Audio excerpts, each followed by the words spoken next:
नमस्कार साथियों, welcome to daily 6 PM class. इस क्लास में आज हम MCQ सीरीज का लेक्चर नंबर 188 डिस्कस करेंगे। क्वेश्चन नंबर फर्स्ट है, उर्स क्या था, क्या थी? तो उर्स का शाब्दिक अर्थ होता है विवाह, यानी कि पीर की आत्मा का ईश्वर से मिलन। और उर्स ये सूफी संतों की पुण्यतिथि पर उनकी दरगाह पर मनाया जाने वाला वार्षिक पर्व होता है। ठीक है, तो सूफी संतों का पुण्यतिथि पर्व उर्स क्या होता है? ये सूफी संतों की पुण्यतिथि पर उनकी दरगाह पर मनाया जाने वाला वार्षिक पर्व होता है उर्स। क्वेश्चन नंबर 2 है, निम्नलिखित में से किस सूफी संत को सन्यासियों का सुल्तान यानी कि सुल्तान उत तारिकिन की उपाधि प्राप्त है? सुल्तान उत तारिकिन या तारकिन की उपाधि प्राप्त है। तो ये उपाधि प्राप्त है हमीदुद्दीन नागौरी को। और हमीदुद्दीन नागौरी का टाइम पीरियड था 1192 से 1274। ठीक है, ये ये ख्वाजा मोइनुद्दीन के शिष्य थे हमीदुद्दीन नागौरी। ठीक है, शेख निजामुद्दीन औलिया। तो शेख निजामुद्दीन औलिया, इनको हजरत निजामुद्दीन के नाम से भी जाना जाता है। और ये बाबा फरीदुद्दीन गंज ए शक्कर के शिष्य थे। ये चिश्ती सिलसिले के संत थे। ये चिश्ती सिलसिले के संत थे। सलीम चिश्ती, तो शेख सलीम चिश्ती, इनकी दरगाह उत्तर प्रदेश के फतेहपुर सीकरी में अवस्थित है और ये भी चिश्ती सिलसिले से संबंधित थे। कुतुबुद्दीन काकी, तो कुतुबुद्दीन बख्तियार काकी इनका पूरा नाम है।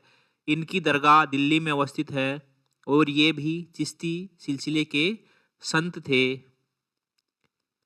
क्वेश्चन नंबर 3 है, निम्नलिखित कथनों पर विचार कीजिए। पहला है, सूरदास अष्टछाप कवियों में से एक थे, जो कि सही स्टेटमेंट है। जो अष्टछाप मंडली है, इसकी स्थापना की थी गोस्वामी विठलनाथ ने। गोस्वामी विठलनाथ ने अष्टछाप मंडली की स्थापना की थी।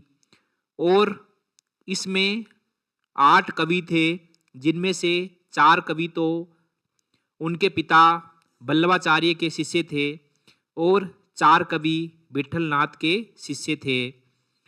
वल्लभाचार्य के शिष्य कौन कौन थे इस अष्टछाप मंडली में? तो वल्लभाचार्य के शिष्य थे कुंभन दास, सूरदास, परमानंद दास और कृष्णदास। और गोस्वामी विठलनाथ के शिष्य कौन कौन थे? इनके शिष्य थे गोविंद स्वामी,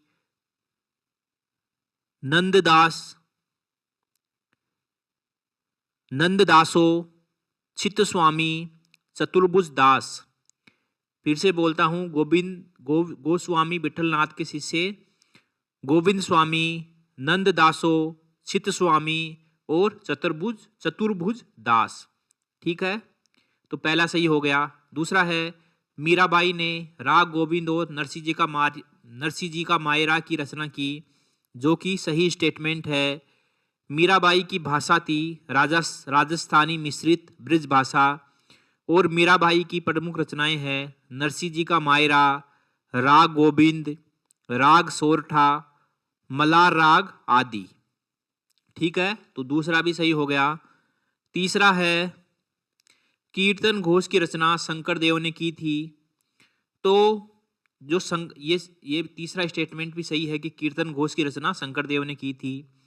शंकर देव असम क्षेत्र में भक्ति आंदोलन का नेतृत्व किया था इन्होंने। और शंकर देव वैष्णव संप्रदाय में विश्वास रखते थे। शंकर देव की प्रमुख रचना कीर्तन घोष है, जो कि भक्ति गीतों का संग्रह है। तो इसमें तीनों स्टेटमेंट सही हो गए, इसलिए इसमें सी ऑप्शन हमारा आंसर हो गया। इसमें सी ऑप्शन हमारा आंसर हो गया। क्वेश्चन नंबर 4 है, निम्नलिखित कथनों पर विचार कीजिए। पहला है लिंगायत मत वयस्क विवाह और विधवा पुनर्विवाह को मान्यता देता है। तो ये स्टेटमेंट सही है। जो लिंगायत मत है वह वयस्क विवाह को और विधवा पुनर्विवाह को मान्यता देता है, सही बात है। दूसरा है वीर शैव के भक्ति गीतों को वचन कहा जाता है।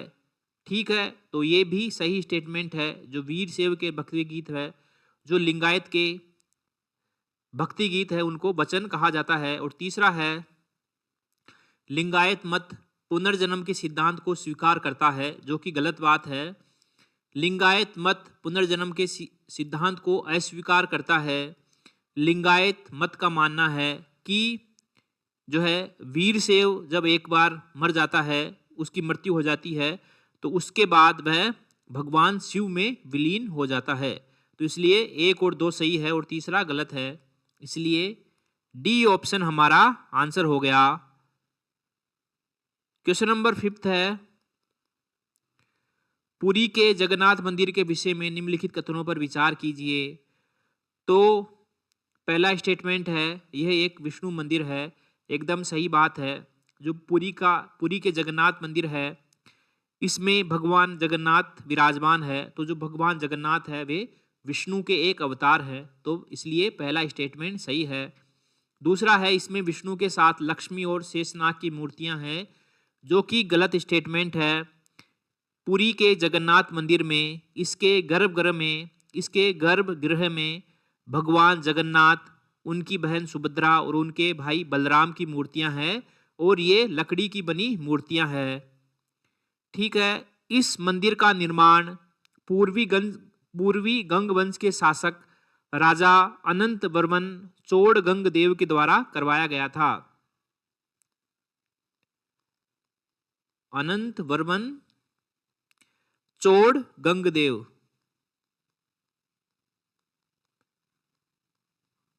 चोड़ गंगदेव के द्वारा इसका निर्माण करवाया गया था। ठीक है। तीसरा है इसे श्वेत पैगोडा मंदिर भी कहा जाता है, तो सही बात है। जो पुरी का जगन्नाथ मंदिर है, इसको श्वेत पैगोडा और यमनिका तीर्थ कहा जाता है। यमनिका तीर्थ, ठीक है, तो तीसरा सही है। 1 और 3 सही है, सी ऑप्शन इसका आंसर हो गया। क्वेश्चन नंबर 6 है निम्नलिखित कथनों पर विचार कीजिए। पहला है मुल्फुजात सूफी संतों की जीवनियों का संग्रह है, जो कि गलत स्टेटमेंट है। मलफुजात या मुल्फुजात सूफी संतों के वार्तालापों का संकलन है। सूफी संतों के वार्तालापों का संकलन। इन्हें शेखों की अनुमति से विभिन्न सूफी सिलसिलों द्वारा संकलित किया गया है। इन्हें शेखों की अनुमति से विभिन्न सूफी सिलसिलों द्वारा संकलित किया गया है और ये कई शताब्दियों में संकलित किया गया है। फॉर एग्जाम्पल, एक ग्रंथ है फवाइद उल फुवाद, फवाइद उल फुवाद, ये एक मलफुजात ग्रंथ है और इसमें फवाइद उल फुवाद में शेख निजामुद्दीन औलिया की बातचीतों का संकलन है और इसको अमीर हसन शिजजी दहलवी द्वारा संकलित किया गया है। इसको किसके द्वारा संकलित किया गया है? अमीर हसन शिजजी दहलवी के द्वारा इसको संकलित किया गया है और इसमें शेख निजामुद्दीन औलिया की बातचीत का संकलन है, इसलिए पहला गलत है। दूसरा है तज़किरा, तो तज़किरा सूफी संतों के वार्तालापों का संग्रह है। ठीक है, तो ये भी गलत हो गया। जो तज़किरा है वह सूफी संतों की जीवनियों का संग्रह है। ठीक है, तज़किरा क्या है? सूफी संतों की जीवनियों का संग्रह। ठीक है, तीसरा है उलट बांसी कबीर की रचनाओं की एक अनूठी विशेषता है। ये सही बात है। जो उलट बांसी है ये कबीर की शिक्षा रचनाओं की अनूठी विशेषता है। ये विशेषता क्या है? इसमें सामान्य कथन को उल्टा करके बोला या लिखा जाता है। ठीक है, तो इसमें बी ऑप्शन इसका आंसर हो गया। बी ऑप्शन इसका आंसर हो गया। क्वेश्चन नंबर 7 है, चोल साम्राज्य के संदर्भ में निम्नलिखित कथनों पर विचार कीजिए। चोल साम्राज्य की स्थापना विजयालय के द्वारा की गई थी। विजयालय ने पल्लव एवं पांड्यों दोनों को हराकर 850 में स्वतंत्र चोल राज्य की स्थापना की। ठीक है, तो इसका संस्थापक राजेंद्र चोल था, ये गलत है। इसका संस्थापक विजयालय था, विजयालय। ठीक है, इसके बाद चोल, इसकी राजधानी तंजौर थी, ये सही बात है। इसकी राजधानी तंजौर या तंजावुर थी। तीसरा है, चोल पल्लवों के सामंत रहे थे, ये भी सही बात है। चोल पल्लवों के सामंत थे। ठीक है, तो दूसरा और तीसरा सही है, तो इसमें बी ऑप्शन हमारा आंसर हो गया। क्वेश्चन नंबर 8 है, तंजौर स्थित प्रसिद्ध बृहदेश्वर मंदिर का निर्माण किसने करवाया? तो तंजौर के बृहदेश्वर मंदिर का निर्माण राजराज प्रथम के द्वारा करवाया गया। राजराज प्रथम के द्वारा तंजौर के बृहदेश्वर मंदिर का निर्माण करवाया गया और इसका निर्माण 1003 से 1010 यानी कि 1003 से 1010 के मध्य हुआ। 1003 से 1010 के मध्य इसका निर्माण हुआ और ये द्रविड़ शैली का मंदिर है। और जो तंजौर का बृहदेश्वर मंदिर है, इसको यूनेस्को के विश्व धरोहर स्थल में भी शामिल किया गया है। ठीक है, क्वेश्चन नंबर 9 है, निम्नलिखित को सुमेलित कीजिए। एक तरफ है दर्शन और एक तरफ है उनके प्रवर्तक। तो अद्वैतवाद, तो इसके प्रवर्तक है शंकराचार्य, सही बात है। द्वैतवाद, तो इसके प्रवर्तक है निम्बकाचार्य, माफ करना, इसके प्रवर्तक है माधवाचार्य, तो ये गलत हो गया। विशिष्ट अद्वैतवाद, तो इसके प्रवर्तक है रामानुजाचार्य। ठीक है, तो ये सही है। और अद्वैतवाद, तो इसके प्रवर्तक है निम्बकाचार्य। ठीक है, तो ये गलत हो गया। तो इसमें 2 और 4 गलत है, 3 और 1 सही है। ठीक है, तो इसमें सी ऑप्शन हमारा आंसर हो गया। क्वेश्चन नंबर 10 है, निम्नलिखित को सुमेलित कीजिए। एक तरफ है मंदिर और एक तरफ है स्थान। तो पहला है होयसलेश्वर मंदिर, तो ये अवस्थित है हेलेबीड कर्नाटक में। हेलेबीड कर्नाटक में अवस्थित है होयसलेश्वर मंदिर। इसमें रामेश्वरम दे रखा है, जो कि गलत है, पहला गलत हो गया।